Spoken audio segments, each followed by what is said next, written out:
네, 코로나19 3차 유행의 끝머리가 하루 400명대 환자 발생으로 이어지고 있습니다. 최근 여러 지표를 보면 환자 감소 요인보다 증가 요소가 많아서 오히려 이 새로운 유행이 시작되지는 않을까 하는 걱정도 많습니다. 이 백신 접종은 큰 탈 없이 진행되고 있지만 부작용 논란은 여전한데요. 류재복 해설위원과 함께 이야기 나눠보도록 하겠습니다. 안녕하십니까? 네. 네. 자, 어제 같은 경우는 검사량이 많지 않았는데도 이제 새 환자가 400명을 훌쩍 넘기면서 양성률이 2% 가까이 올랐습니다. 지역으로 보자면 부산과 경남의 환자가 많았는데요. 목욕탕 또 유흥업소 감염이 대형 조선소로 좀 이어졌죠. 그렇습니다. 네. 지금 이런 아주 규모가 대단히 큰 수백 명대 집단 감염을 일어나지 않고 있지만 네네. 지역별로 지금 수십 명대 집단 감염이 일어나고 있고 이 감염이 좀처럼 꺾이지를 않고 있습니다. 방역 당국의 최대 고민인데요. 경남 거제시에 있는 그 옥포 조선소 대우 조선 해양에 이 조선소 직원 확진 사례를 보면 지역 감염이 얼마나 광범위하게 퍼져 있는지를 알 수 있는데요. 예. 지난 13일에 역시 거제시에 있는 사우나탕에서 세신사 한 분이 확진이 됐습니다. 그런데 이분이 그 다음 날 이분의 가족과 목욕탕을 이용했던 3명이 확진이 됐는데 이 3명 가운데 1명이 그 지역에 있는 유흥업소의 종사자입니다. 네. 그래서 그 전염이 유흥업소까지 퍼진 거죠. 그런데 이 옥포 조선소에 있는 직원들이 이 유흥업소를 일부 들른 사람이 있습니다. 그래서 이제 확진자가 퍼진 거죠. 그렇게 해서 그 조선소 내의 구내식당이라든가 이런 것을 통해서 이제 협력체 직원들까지 전부 감염이 된 거죠. 그래서 그 거제시의 옥포동, 아주동, 장승포동 이렇게 3곳이 바로 유흥업소와 목욕탕과 조선소가 다 모여 있는 곳이거든요. 그래서 그 지역에 조금 전에 제가 보고 들어온 바로는 67명까지 감염이 돼 있고 이미 가족이라든가 접촉자까지 퍼진 상태이기 때문에 아마 검사를 거듭할수록 확진 환자 수는 계속 늘어날 것으로 전형적인 그 3차 유행 후에 전파 양상을 보이는 그런 감염이다 이렇게 볼 수 있습니다. 네, 그러니까 계속해서 확산이 지금 우려되는 그런 상황이고요. 수도권 같은 경우는 지금 용인시 소아과병원 집단 감염이 좀 눈에 띕니다. 18명이 지금 양성 판정을 받았는데요. 감염 경로가 혹시 밝혀졌을까요? 감염 경로가 안 나왔습니다. 네. 그래서 지금 이것은 이제 그 병원의 의사의 가족이 이제 확진이 됐는데 그 사실을 모르는 상태에서 그 의사와 그 직원들이 확진을 받았거든요. 예. 그리고 나서 그 다음 날 환자라면 다 이제 소아 환자, 아주 어린 아이 환자와 이제 그 환자를 데리고 온 부모 이런 식으로 해서 이제 지역사회 N차 감염이 일어나서 한 사나흘 사이에 18명 정도가 확진이 됐고요. 감염 경로가 아직 나오진 않고 있습니다. 그래서 네. 역시 지역사회 전파가 일어날 가능성이 있다 이렇게 보이는 그런 상황입니다. 그러니까 많은 분들과 좀 접촉할 우려가 있는 분들은 더 특히 좀 조심해야 할 것 같습니다. 그 병원 같은 네. 경우는 이제 어린아이들을 데리고 오는 이런 소아과 병원은 환자들 의사가 감염되면 의사로부터 감염될 가능성이 굉장히 높거든요. 그렇죠. 그리고 이제 소아들은 마스크 착용 같은 게 쉽지 않습니다. 네. 우리 규칙에도 4살 이하 어린이는 마스크를 쓰지 않아도 된다는 이런 규정도 있고 해서 아무래도 감염될 가능성이 좀 더 있는 곳이거든요. 그래서 더욱 더 조심을 해야 되는 겁니다. 네. 자, 이제 백신 이야기를 좀 해보겠습니다. 백신 접종은 비교적 순조롭게 지금 진행이 되고 있는 상황인데요. 첫 번째와 두 번째 접종 간격이 지금 3주인 화이자 접종 같은 경우는 지금 벌써 2번째가 시작이 됐고요.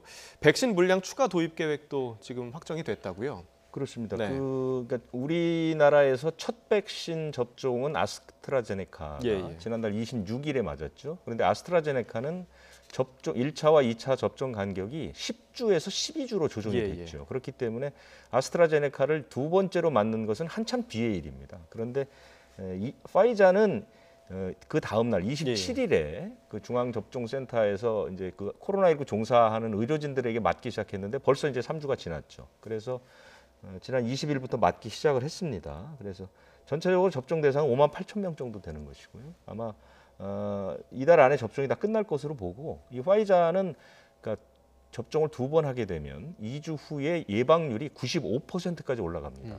굉장히 효능이 좋은 그런 백신으로 알려져 있고 예. 그런데 우리나라는 지금 이제 주로 맞는 분들이 거의 대부분 이제 아스트라제네카인데요. 네네. 화이자가 이달 그러니까 앞으로 남은 한 열흘 동안 한 50만 명분이 들어옵니다. 들어와서 이것은 이제 그 화이자 회사와 개별적으로 계약한 물량들인데요. 이런 물량들이 이달 안에 다 들어오게 되고 다음 달부터 이제 그 75살 이상 노인들 그다음에 이제 요양 노인 시설 입소한 분들 이런 분들을 대상으로 해서 접종이 시작이 될 계획입니다. 네. 근데 사실 이 부분을 굉장히 좀 우려했던 부분인데 백신을 맞은 뒤에도 확진 판정을 받은 분들이 지금 30명이나 된다 이런 발표가 있었습니다. 면역이 생길 때까지 아무래도 시간이 필요한데 그 사이에 좀 조심하지 못한 부분이겠죠.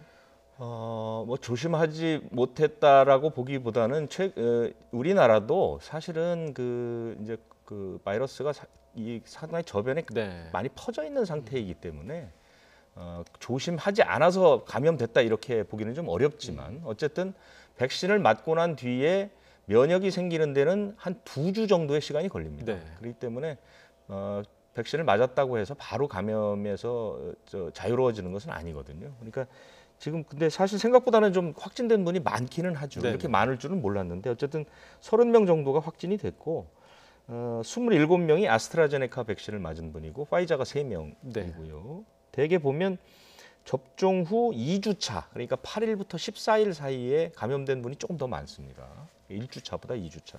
그것은 아무래도 조금 전에 얘기하신 것처럼 조금 더 면역이 생겼거니 하는 기대 심리가 좀 있지 않았는가 뭐 이런 그 분석도 할 수 있을 것 같고 여성이 주로 많습니다. 되게 의료 종사하시는 분들이 좀 많은 것 같고요. 예. 아까 얘기하신 것처럼 백신 접종 후에 2주의 시간이 흘러야 되는데 그 안에 이제 감염이 된 것이니까 백신을 맞더라도 마스크를 다 뭐 벗거라든가 벗는다거나 그 방역 수칙을 지키지 않아도 된다 이런 생각을 하시면 큰일 난다는 거 그런 걸 보여주는 사례입니다. 네. 자, 지금까지 이제 백신을 맞은 뒤에 몸에 좀 이상이 있다라고 신고를 한 분들이 전체 한 1.5%가량 되는 것으로 집계되고 있는데요. 이상 반응의 대부분은 뭐 근육 통증이나 발열 이런 것들이 보고되고 있습니다. 그런데 이런 증상 때문에 걱정이 돼서 응급실을 가시는 분들이 좀 많아서 의료 체계에 부담이 되는 거 아니냐 이런 우려의 목소리도 나오고 있습니다. 네, 지금 네. 뭐 우리 아직은 이제 우리 백신 맞은 분들이 전체적으로 한 67만 명 정도 되고요. 예. 그다음에 이상 반응 신고한 분이 한 9,600명 정도 되니까요. 아직 그 접종한 인원이라든가 뭐 이상 신고 자체가 우리 걱정할 수준은 아닌데 이제 조금 뒤면은 일반 국민들이 맞기 시작한다는 말이죠. 그렇게 되면 하루에 이제 수십만 명 이게 수백만 명이 맞게 되면 그때도 이런 비율로 한 5%의 비율로 이상 반응이 신고가 되고 이런 분들이 이제 응급실을 찾게 되면 일반 응급 환자들을 받을 수 없는 상황이 올 수가 있겠죠. 네. 그리고 응급실 자체가 완전히 마비되는 상황이 올 수 있습니다. 그래서 애초에는 방역 당국에서 조금만 이상이 있으면 뭐 병원을 찾는 것이 좋다라고 이제 안내를 하다가 최근에는 실질적으로 이상하다는 의심 신고의 거의 99%는 다 뭐 열이 정도 난다든가 예. 약간 통증이 있다거나 이런 정도니까 이런 것들은 대개 그냥 집에서 하루 이틀 정도 경과를 보는 게 가장 좋다. 왜냐하면 응급실에 가도 특별히 치료할 것이 없습니다. 예. 그리고 열이 많이 나면 이제 해열제 같은 거, 해열제도 뭐 얘기한 거는 이제 타이레놀이라든가 서스펜 같은 거를 이제 안내를 하고 있거든요. 그것은 왜냐하면 그 안에 아세트아미노펜이라는 성분이 들어있어서 그런데 이 성분이 이제 열을 내리는데 가장 좋고 이제 나머지 부작용에 걱정이 없기 때문에 그렇거든요. 그러니까 그리고 워낙 열이 나는 과정이라든가 이런 통증은 뭐 어찌 보면 자연스러운 과정일 수 있거든요. 예. 그렇기 때문에 주사를 맞으신 분들 가운데 아주 심하지 않거나 한 이틀 정도 보시다가 근데 이틀이 지나도 계속해서 증세가 간다거나 좀 더 나빠지면 바로 병원을 가셔야 되지만 네. 하루 이틀 정도는 좀 지켜보는 게 오히려 효율적이다. 이런 안내가 나왔습니다. 네. 알겠습니다. 하루 이틀 정도는 조금 지켜보는 것이 좋겠다라고 좀 생각을 하시면 좋을 것 같습니다.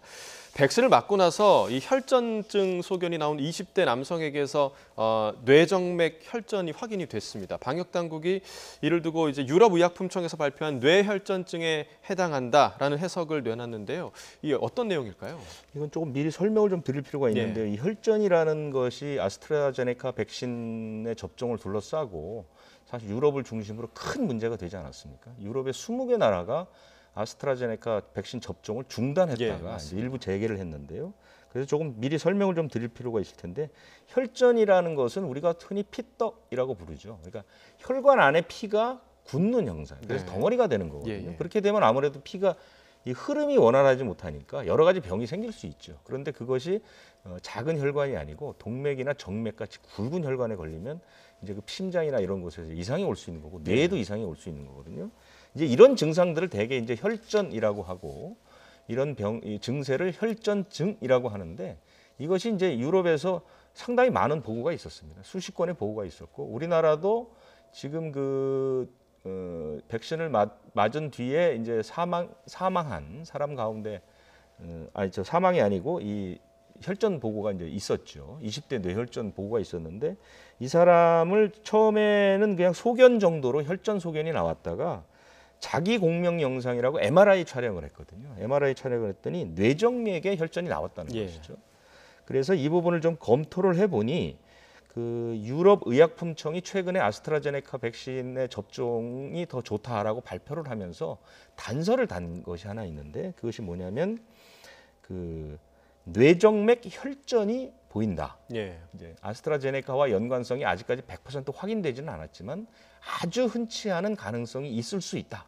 그래서 주의사항이라는 것을 첨부를 했는데 이 20대 남성의 혈전증이라는 것이 거기에 해당될 수 있다라고 발표를 했죠. 예. 그렇기 때문에 아직까지 이제 최종 결과가 나오지 않아서 조금 더 이제 전체의 흐름을 보긴 해야 되겠지만 어쨌든 그 유럽에서 보고됐던 이 혈전증이 우리나라의 이 20대 환자에서 나타낼 가능성이 조금 더 높아졌다 이렇게는 볼 수 있습니다. 가능성에 대한 네. 확인을 한 거군요. 알겠습니다.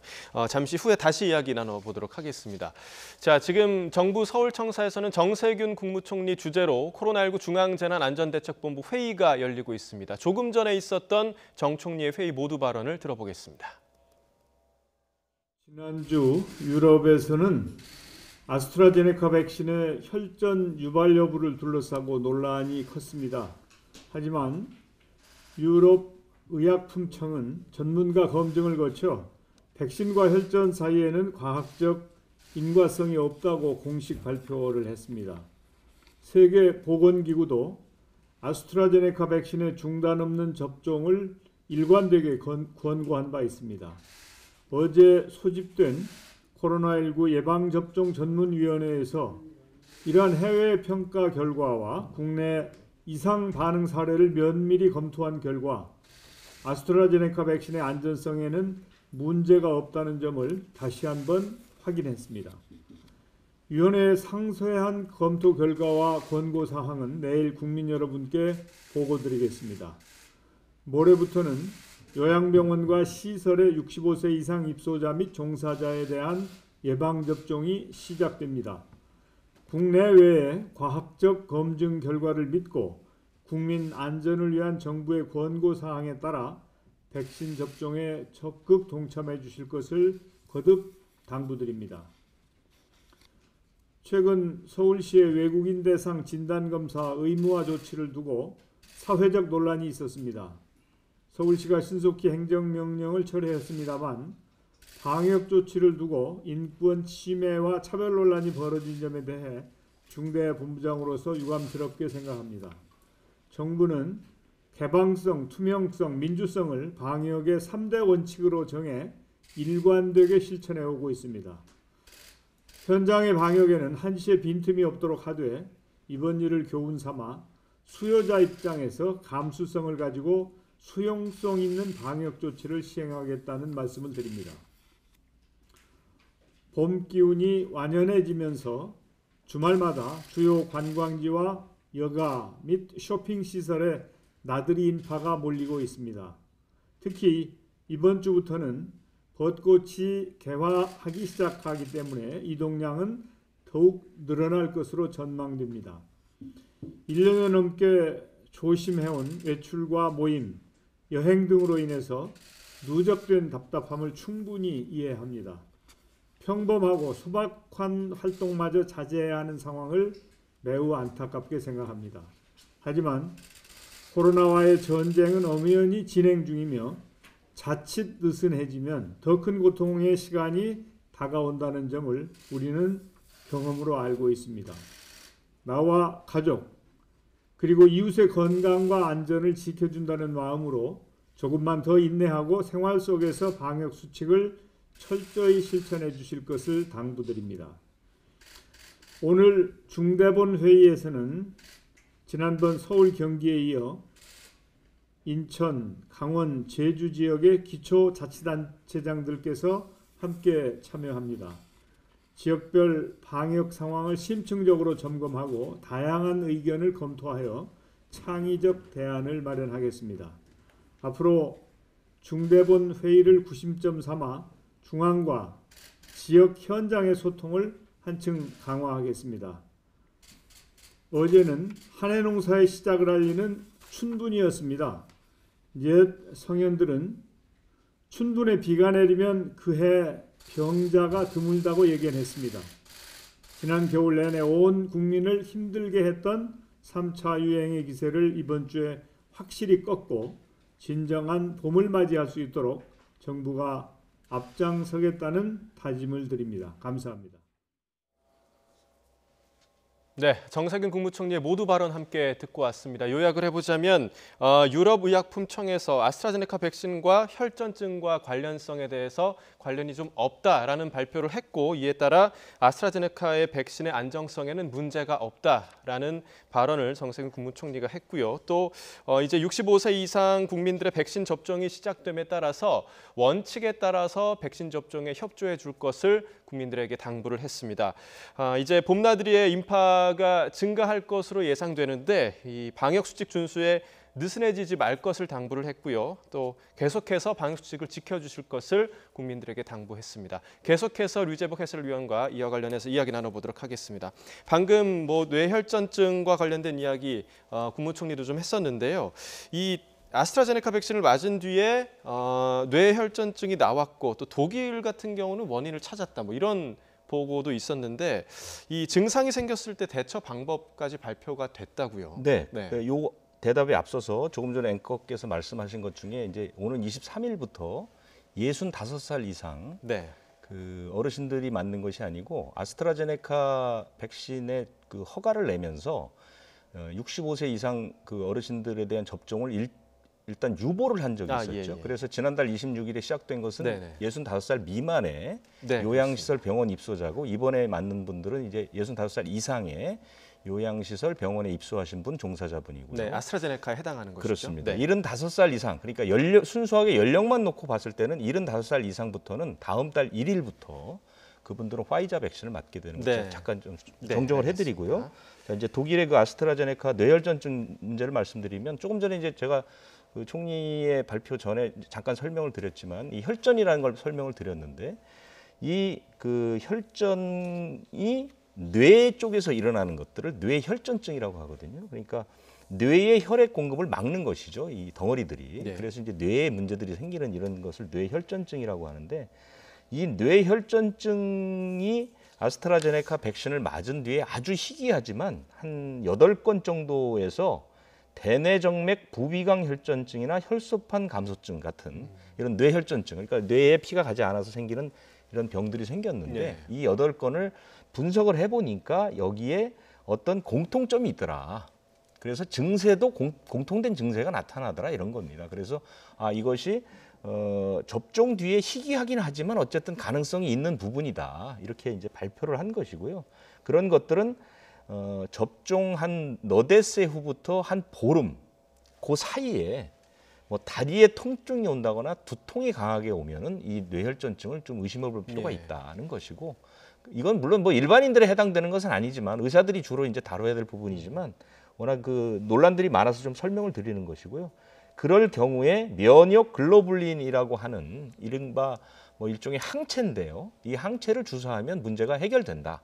여기까지 발표를 한 그런 상태입니다. 네.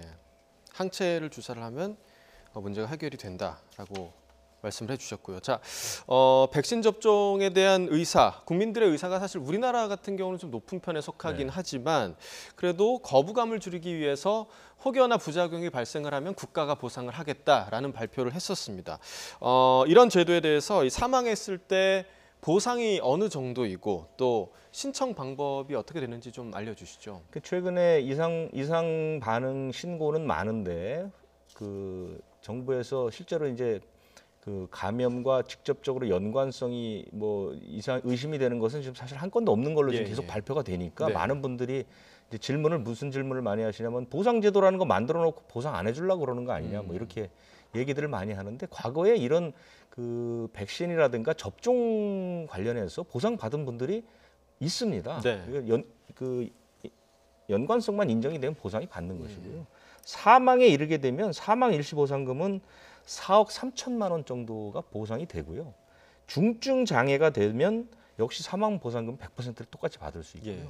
경증으로 인정이 돼도 50%까지 받을 수 있습니다. 이것은 다 감염병 예방 및 관리에 관한 법률 71조에 다 규정이 돼 있고요. 그다음에 이제 신청을 하게 되면 국가에서 위원회 같은 걸 열어서 심사를 해서 결정이 되면은 바로 보상할 수 있는 그런 제도가 마련돼 있다는 것.